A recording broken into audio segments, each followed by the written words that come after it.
கத்தாரில் உள்ள ஹமாஸின் தலைமைகளை இலக்கு வைத்து மேற்கொள்ளப்பட்டிருக்கக்கூடிய இஸ்ரேலிய ஆக்கிரமிப்பின் தாக்குதல்களும் இதற்கு பின்னால் இருக்கக்கூடிய பல உண்மைகளும். கத்தாரிலே இஸ்ரேலிய ஆக்கிரமிப்பு மேற்கொண்டிருக்கக்கூடிய இந்த தாக்குதல் எவ்வாறு திட்டமிடப்பட்டு செயல்படுத்தப்பட்டது? இந்த தாக்குதலுக்காக நெட்டன்யாஹூ பயன்படுத்திய பொறியானது எவ்வாறு வடிவமைக்கப்பட்டது?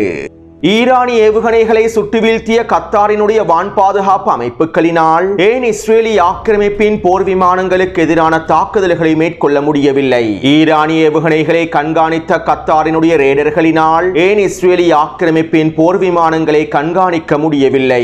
கத்தார் மீதான தாக்குதல் தொடர்பாக டொனால்ட் ட்ரம்ப் வெளியிட்டிருக்கக்கூடிய விசேட கருத்துக்களும் வெடிகுண்டு சத்தத்தினால் படுக்கையிலிருந்து எழுந்த கத்தாரினுடைய அடிமை தலைமைகளும் வெளியிட்டிருக்கக்கூடிய அறிக்கைகளும் 2 மணி நேரமாக கத்தாரிய வான்பரப்பில் சுற்றித் திரிந்த பிரித்தானியாவினுடைய உளவு விமானங்களும் சவுதி அரேபியாவின் வான்பரப்பிலே நுழைவதற்கான அனுமதியை பெற்றுக்கொண்ட இஸ்ரேலிய ஆக்கிரமிப்பும் கத்தாரிய வான்பரப்பில் பறந்து கொண்டிருந்த கத்தாரினுடைய F-15 போர் விமானமும் ஏனைய எரிபொருள் நிரப்பு விமானங்களும் கத்தாரிலே ஹமாஸ் தலைமைகள் மீது மேற்கொள்ளப்பட்டிருக்கக்கூடிய தாக்குதல்கள் தொடர்பாக பலஸ்தீனிய தலைமைகள் வெளியிட்டிருக்கக்கூடிய அறிக்கைகள்.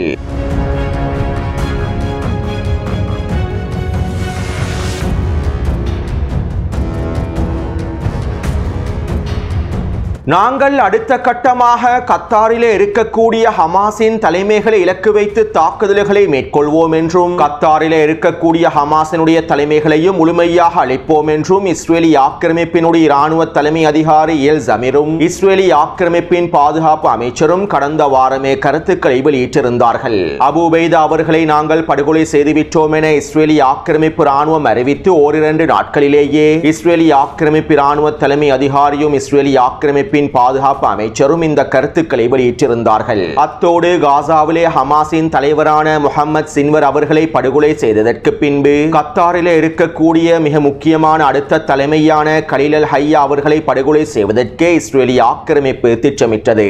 கத்தாரிலே இருக்கக்கூடிய ஹமாஸின் மிக முக்கியமான தலைவர்களில் ஒருவராக கலீல் அல் ஹையா அவர்களே காணப்படுகின்றார். இஸ்மாயில் ஹனியா அவர்கள் படுகொலை செய்யப்பட்டதிலிருந்து காசாவின் யுத்த நிறுத்த பேச்சுவார்த்தைகளில் கலீல் அல் ஹையா அவர்கள் உறுதியான நிலைப்பாட்டையே கொண்டிருந்தார். அமெரிக்காவும் மத்தியஸ்தர்களும் உச்ச அழுத்தங்களை வழங்கியிருந்த போதிலும் கலீல் அல் ஹையா அவர்கள் பேச்சுவார்த்தைகளில் உறுதியான நிலைப்பாட்டையே கொண்டிருந்தார். எங்களுடைய நிபந்தனைகளுக்கு அமைவாக யுத்த நிறுத்தம் ஏற்படுத்தப்படாமல் பலஸ்தீனிய மக்களுடைய உரிமைகள் மீட்டெடுக்கப்படாமல் ஆக்கிரமிப்பு காசாவை விட்டு முழுமையாக வெளியேறாமல் எந்த ஒரு ஒப்பந்தத்திலும் கையொப்பமிடப் போவதில்லை என்பதிலும் காசாவின் களத்திலே ஹமாஸ் ஒருபொழுதும் சரணடையாது என்பதிலும் அவர் உறுதியான நிலைப்பாட்டை கொண்டிருந்தார். அத்தோடு ஹமாஸினுடைய அரசியல் தலைமைகளில் இஸ்மாயில் ஹனியாவுக்கு அடுத்தபடியாக ஈரானோடு நெருங்கிய தொடர்புகளை வைத்திருக்கக்கூடிய மிக முக்கியமான தலைமையாகவும் கலீல் அல் ஹையா அவர்களே செயற்படுகின்றார். கத்தாரிலே ஹமாஸினுடைய முன்னாள் தலைவர்களில் ஒருவரான காலித் மிஷல் அவர்கள் இருந்தாலும் அவருக்கும் ஈரானுக்கும் இடையில் சில முருகல் நிலைகளும் காணப்படுகின்றன. இதனால் காலித் மிஷலுக்கும் ஈரானுக்கும் இடையில் எப்போதும் சீரான உறவுகள் பேணப்படவில்லை. எனவே இஸ்மாயில் ஹனியாவுக்கு அடுத்தபடியாக கத்தாரிலே இருக்கக்கூடிய அரசியல் தலைமைகளில் மிக முக்கியமான தலைமையாக கலீல் அல் ஹையா அவர்களே இருக்கின்றார். அத்தோடு கலீல் அல் ஹையா அவர்களை படுகொலை செய்துவிட்டால் யுத்த நிறுத்த பேச்சுவார்த்தைகளில் ஹமாஸினுடைய நிலைப்பாடுகளை பலவீனப்படுத்திவிட முடியும் என்றும் அனைத்து பணைய கைதிகளையும் ஒரே தடவையில் விடுவிப்பதற்கான அழுத்தத்தினை ஹமாஸுக்கு வெற்றிகரமாக வழங்கிவிட முடியும் என்றும் காசாவின் யுத்த களத்திற்கும் ஹமாஸினுடைய அரசியல் களத்திற்கும் இடையிலே இருக்கக்கூடிய தொடர்புகளை முழுமையாக துண்டித்துவிட முடியும் என்றும் இதன் மூலமாக காசா சிட்டியை கைப்பற்றுவதற்கான தாக்குதல்களை வெற்றிகரமாக மேற்கொள்ள முடியும் என்றுமே நெட்டன்யாஹூ திட்டமிட்டிருந்தார். இதற்கமைவாகவே காசா சிட்டியை கைப்பற்றுவதற்கான தாக்குதல்களை மேற்கொள்வதற்கு முன்பு கலீல் அல் ஹையா அவர்களையும் ஏனைய தலைமைகளையும் படுகொலை செய்வதற்கு நெட்டன்யாஹூ திட்டமிட்டார். இதற்கமைவாக கடந்த வியாழக்கிழமை நெட்டன்யாஹுவின் தலைமையில் விசேட ரகசியமான கலந்துரையாடல்கள் மேற்கொள்ளப்பட்டுள்ளன. இந்த கலந்துரையாடலில் இஸ்ரேலிய ஆக்கிரமிப்பினுடைய இராணுவ தலைமை அதிகாரி எல் ஜமீரும் இஸ்ரேலிய ஆக்கிரமிப்பின் பாதுகாப்பு அமைச்சரும் ஷின்பெட் உளவு பிரிவினுடைய தலைவரும் கலந்து கொண்டுள்ளார்கள். மேலும் குறித்த கலந்துரையாடலுக்கு மொசாடினுடைய தலைவர் அழைக்கப்படவில்லை. நெட்டன்யாஹூ மொசாடினுடைய தலைவருக்கு குறித்த கலந்துரையாடலுக்கான அழைப்புகளை வழங்கியிருக்கவில்லை. மேலும் குறித்த கலந்துரையாடலில் ஹமாஸினுடைய அரசியல் தலைமைகளை ஒரே நேரத்தில் ஒரே ஒரே இடத்தில் படுகொலை செய்வதற்கான முடிவுகள் எடுக்கப்பட்டன. அதிலும் குறிப்பாக கலீல் அல் ஹய்யா அவர்களை படுகொலை செய்வதற்கான முடிவுகள் எடுக்கப்பட்டன. மேலும் குறித்த தாக்குதல் திட்டங்களுக்கு ஆபரேஷன் பினாக்கல் ஆஃப் ஃபயர் என்று நெட்டன்யாஹூ பெயர் வைத்துள்ளார். அதாவது குறித்த தாக்குதல்களுக்கு நெருப்பின் உச்சமென நெட்டன்யாஹூ பெயர் வைத்துள்ளார். இதைத் தொடர்ந்து கடந்த வெள்ளிக்கிழமை குறித்த தாக்குதல் திட்டம் தொடர்பாக நெட்டன்யாஹூ டொனால்ட் ட்ரம்போடு கலந்துரையாடல்களை மேற்கொண்டுள்ளார். கடந்த வாரம் அமெரிக்காவுக்கு விஜயம் செய்த இஸ்ரேலிய ஆக்கிரமிப்பினுடைய மூலோபாய விவகார அமைச்சர் ரொன் டெர்மர் இன்னும் அமெரிக்காவிலேயே இருக்கின்றார். இவரின் மூலமாகவே நெட்டன்யாஹூ குறித்த தாக்குதல் திட்டங்கள் தொடர்பான கலந்துரையாடல்களை டொனால்ட் ட்ரம்போடு மேற்கொண்டுள்ளார். மேலும் குறித்த தாக்குதல் திட்டங்களுக்கு டொனால்ட் ட்ரம்ப் முழுமையான சம்மதத்தையும் வழங்கியுள்ளார். அத்தோடு ஆபரேஷன் பினாக்கல் ஆஃப் ஃபயர் என்கின்ற இந்த தாக்குதல் திட்டத்திற்கு நெட்டன்யாஹூ தெரிவு செய்த பொறியே புதிய யுத்த நிறுத்த ஒப்பந்த முன்மொழிவாகும். ஹிஸ்புல்லாவினுடைய தலைவர் சையத் ஹசன் நஸ்ருல்லா அவர்களை படுகொலை செய்வதற்கும் நெட்டன்யாஹூ இதே பொறியையே பயன்படுத்தி இருந்தார்.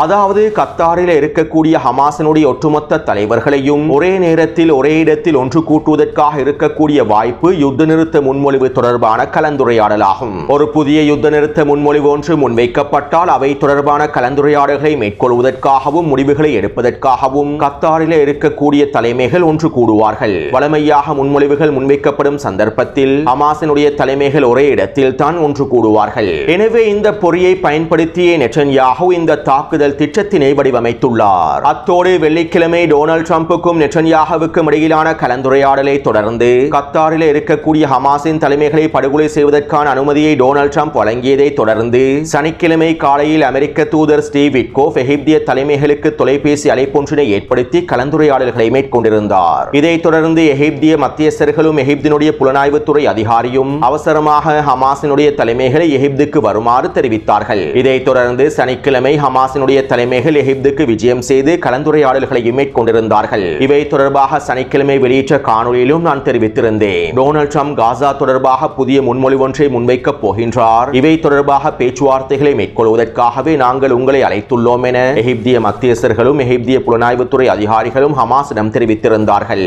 மேலும் குறித்த கலந்துரையாடல்கள் எகிப்திலே நடைபெற்றதற்கு பின்பு ஹமாஸினுடைய தலைமைகள் கத்தாருக்கு மீண்டும் திரும்பினார்கள். பிறகு ஞாயிற்றுக்கிழமை இரவு அமெரிக்க தூதர் ஸ்டீவ் விட்கோஃப் புதிய முன்மொழிவை ஹமாஸினுடைய தலைவர்களுக்கு அனுப்பி வைத்தார். நாங்கள் தற்போது அமெரிக்காவின் முன்மொழிவுகளை பெற்றுக் கொண்டுள்ளோம். இந்த முன்மொழிவு தொடர்பாக கலந்துரையாடல்களை மேற்கொண்டு ஆலோசனைகளை மேற்கொண்டு ஒரு தீர்க்கமான இறுதி முடிவை வழங்குகின்றோம் என ஹமாஸினுடைய தலைமைகளும் பதில் வழங்கியிருந்தார்கள். ஞாயிற்றுக்கிழமை இரவே ஹமாஸினுடைய தலைமைகள் அமெரிக்காவுக்கு இந்த பதில்களை வழங்கியிருந்தார்கள். இப்படியான நிலைமையிலேயே நேற்று மாலை கத்தாரில் இருக்கக்கூடிய காரியாலயத்தில் அமெரிக்க முன்மொழிவு தொடர்பான கலந்துரையாடல்களை மேற்கொள்வதற்காக ஹமாஸினுடைய தலைமைகள் திட்டமிட்டிருந்தார்கள். மேலும் இந்த சந்தர்ப்பத்திலே ஹமாஸினுடைய தலைமைகள் ஒன்று கூட போகின்றார்கள் என்கின்ற உளவு தகவல்கள் இஸ்ரேலிய ஆக்கிரமிப்புக்கும் வழங்கப்பட்டுள்ளது. அமெரிக்காவினுடைய மிகப்பெரிய விமான கட்டளை தளமான அல் உதைத் விமான கட்டளை தளம் கத்தாரில் தான் இருக்கின்றது. கத்தாரிய வான்பரப்பை அமெரிக்கா முழுமையாக கண்காணித்து வருகின்றது. அமெரிக்காவுக்கு தெரியாமல் கத்தாரினுடைய பரப்பில் எந்த ஒரு விமானங்களும் நுழைந்து விட முடியாது. சுருக்கமாக குறிப்பிடுவதாக இருந்தால் கத்தாரினுடைய ஒட்டுமொத்த வான்பரப்பும் அமெரிக்காவின் கட்டுப்பாட்டிலேயே இருக்கின்றது. இதனால் ஹமாஸினுடைய தலைவர்கள் ஒன்று கூடிய கலந்துரையாடல்களை மேற்கொள்ளக்கூடிய உளவு தகவல்களை அமெரிக்காவினால் இலகுவாக பெற்றுக்கொள்ள முடியும். மேலும் கத்தாரில் இருக்கக்கூடிய ஹமாஸினுடைய தலைமையகம் ஒரு ரகசியமான இடமாகவும் அடையாளப்படுத்தப்படவில்லை. அனைவருக்கும் தெரிந்த இடமாகவே ஹமாஸினுடைய தலைமையகம் கத்தாரில் காணப்படுகின்றது. மேலும் இதற்கமைவாக இந்த நேரத்தில் தான் ஹமாஸினுடைய தலைமைகள் ஒன்று கூட போகின்றார்கள் என்கின்ற உளவு தகவல்கள் இஸ்ரேலிய ஆக்கிரமிப்புக்கு துல்லியமாக வழங்கப்பட்டுள்ளன. எனவே இதற்கமைவாக கத்தாரிய நேரப்படி நேற்று மாலை 4 மணியளவில் இஸ்ரேலிய ஆக்கிரமிப்பின் 10க்கும் அதிகமான போர் விமானங்கள் களமிறங்கி ஹமாஸினுடைய தலைமைகள் கலந்துரையாடல்களை மேற்கொள்ளக்கூடிய இடத்தை இலக்கு வைத்து உச்ச வான்வழி தாக்குதல்களை மேற்கொண்டிருந்தன. ஹமாஸினுடைய முக்கியமான தலைவர்களில் ஒருவரான கலீல் அல் ஹய்யா அவர்கள் உட்பட ஏனைய அனைத்து தலைமைகளையும் ஒரே நேரத்தில் படுகொலை செய்யும் நோக்கத்தோடு இஸ்ரேலிய ஆக்கிரமிப்பு இந்த வான்வழி தாக்குதல்களை மேற்கொண்டிருந்தது. எந்த விதமான தடையும் இல்லாமல் கத்தாரிய வான்பரப்பிற்குள் நுழைந்த இஸ்ரேலிய ஆக்கிரமிப்பு இந்த தாக்குதல்களை மேற்கொண்டிருந்தது. அத்தோடு இஸ்ரேலிய ஆக்கிரமிப்பு இந்த தாக்குதல்களை மேற்கொள்வதற்கு முன்பு கத்தாரிய வான்பரப்பில் பிரித்தானியாவினுடைய உளவு விமானங்கள் களமிறக்கப்பட்டு உளவு தகவல்களும் சேகரிக்கப்பட்டுள்ளன. கிட்டத்தட்ட 2 மணி நேரமாக கத்தாரிய வான்பரப்பில் பிரித்தானியாவினுடைய உளவு விமானங்கள் பறந்துள்ளன. மேலும் இந்த உளவு விமானங்கள் மூலமாக உளவு தகவல்கள் சேகரிக்கப்பட்டு இஸ்ரேலிய ஆக்கிரமிப்புக்கும் வழங்கப்பட்டுள்ளது. ஆனால் 2 மணி நேரமாக கத்தாரிய வான்பரப்பில் களமிறக்கப்பட்டிருந்த பிரித்தானியாவினுடைய உளவு விமானங்கள் தொடர்பாக கத்தாரிய தரப்பினர் எந்தவிதமான பதில்களையும் வழங்கி வழங்கியிருக்கவில்லை. கத்தாரிய தலைமைகளுக்கும் பாதுகாப்பு தலைமைகளுக்கும் தெரியாமல் பிரித்தானியாவினுடைய உளவு விமானங்கள் கத்தாரிய வான்பரப்பில் பறப்பதற்கான வாய்ப்புகளும் இல்லை. அத்தோடு இஸ்ரேலிய ஆக்கிரமிப்பு கத்தாரிலே இந்த தாக்குதல்களை மேற்கொண்டு 10 நிமிடங்களுக்குள் சவுதி அரேபியா கண்டன அறிக்கைகளை வெளியிட்டிருந்தது. கத்தாரிலே இருக்கக்கூடிய ஹமாஸின் தலைமைகளை இலக்கு வைத்து தாக்குதல்களை மேற்கொண்டதற்காக சவுதி அரேபியா இந்த கண்டன அறிக்கைகளை வெளியிடவில்லை. கத்தாரினுடைய தலைநகரில் இஸ்ரேலிய ஆக்கிரமிப்பு சர்வதேச சட்டத்தை மீறி தாக்குதல்களை மேற்கொண்டிருப்பதற்காகவே சவுதி அரேபியா இந்த கண்டன அறிக்கைகளை வெளியிட்டிருந்தது. ஆனால் இங்கு இருக்கக்கூடிய வேடிக்கையான விடயம் என்னவென்றால், கத்தார் மீது இஸ்ரேலிய ஆக்கிரமிப்பு தாக்குதல்களை மேற்கொள்வதற்கு அரை மணி ங்களுக்கு முன்பு சவுதி அரேபியாவின் வான்பரப்பில் நுழைவதற்கான அனுமதியை இஸ்ரேலிய ஆக்கிரமிப்பு கோரியுள்ளது. இதற்கமைவாக சவுதி அரேபியாவினுடைய பாதுகாப்பு படையினரும் இஸ்ரேலிய ஆக்கிரமிப்பின் போர் விமானங்கள் சவுதி அரேபியாவின் வான்பரப்பிலே நுழைவதற்கான அனுமதியையும் வழங்கியுள்ளார்கள். இஸ்ரேலிய ஆக்கிரமிப்பிலிருந்து ஜோர்டான் வழியாக சவுதி அரேபியாவின் வான்பரப்பை பயன்படுத்தியே இஸ்ரேலிய ஆக்கிரமிப்பு போர் விமானங்கள் இந்த தாக்குதல்களை மேற்கொண்டுள்ளன. மேலும் இஸ்ரேலிய ஆக்கிரமிப்பு போர் விமானங்கள் சவுதி அரேபியாவின் வான்பரப்பிலே நுழையப் போகின்றது என்கின்ற விடயங்கள் தாக்குதல் நடைபெறுவதற்கு அரை மணித்தியாலங்களுக்கு முன்பே சவுதி அரேபியாவுக்கு நன்றாக தெரியும். அத்தோடு இஸ்ரேலிய ஆக்கிரமிப்பு போர் விமானங்கள் கத்தாரிலே தாக்குதல்களை மேற்கொள்வதற்கு 15 நிமிடங்களுக்கு முன்பே கத்தாரினுடைய வான்பரப்பில் குறைந்தது 3 இராணுவ விமானங்கள் பறந்திருப்பதற்கான ஆதாரங்கள் வெளியாகியுள்ளன. அதாவது இஸ்ரேலிய ஆக்கிரமிப்பு தாக்குதல்களை மேற்கொள்வதற்கு 15 நிமிடங்களுக்கு முன்பிருந்தே கத்தாரிய வான்பரப்பில் கத்தாரினுடைய F-15 போர் விமானம் பறந்துள்ளது. அதே போன்று அமெரிக்காவின் எரிபொருள் நிரப்பு விமானமான KC-46 டேங்கர் விமானமும் கத்தாரிய வான்பரப்பில் அரை மணி நேரங்களுக்கு மேலாக பறந்துள்ளது. அதே போன்று பிரித்தானியாவின் எரிபொருள் நிரப்பு விமானமான KC-3 டேங்கர் விமானமும் கத்தாரிய வான்பரப்பில் பறந்துள்ளது. அதாவது இஸ்ரேலிய ஆக்கிரமிப்பு போர் விமானங்களுக்கு தேவையான எரிபொருட்களை வழங்கக்கூடிய அமெரிக்காவினதும் பிரித்தானியாவினதும் எரிபொருள் விமானங்கள் தாக்குதலுக்கு 15 நிமிடங்களுக்கு முன்பிருந்தே கத்தாரிய வான்பரப்பில் பறந்துள்ளன.